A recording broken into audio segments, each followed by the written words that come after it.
first, Dallas jurors decide the fate of a man accused of murdering a jogger with a machete, and that decision was announced just moments ago. CBS 11's Robbie Owens has been in the courtroom all morning, and she joins us now with the latest. Robbie.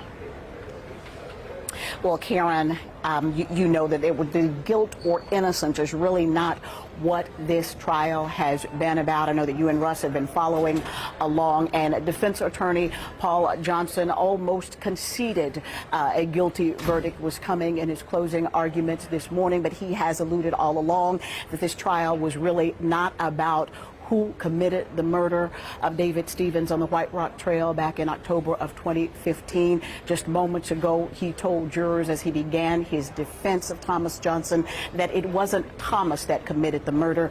It was, quote, schizophrenia. Now, he has alluded to this several times, the mental illness of the suspect that has been long documented, and we are expected to hear a lot more about that as the defense moves into the punishment phase, because that is where he is planning to fight for Thomas Johnson's life. Russ and Karen? Yeah, so Robbie, tell us, so now that this guilty verdict has come in, what happens now?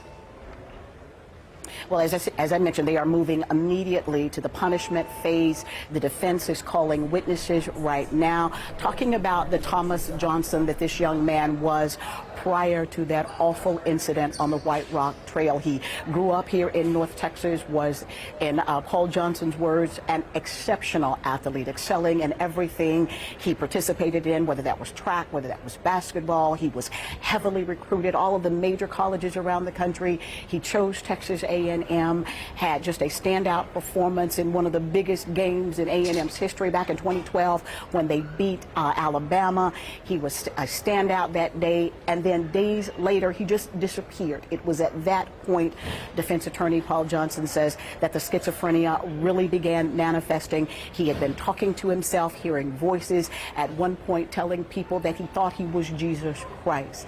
But of course, it's sometimes easy for mental illness to hide in all of the attention and glory of college athletics. But everyone around him had begun to notice this behavior. And Paul Johnson, in his opening arguments to the jury as the defense portion gets underway, telling them that they will learn a lot more about this illness, that no one asked for it, no one can predict it. It just shows up with awful, awful consequences for so many lives. Russ and Karen? And Robbie, real quickly, why just not plead guilty by reason of insanity instead of the not guilty verdict that he went with?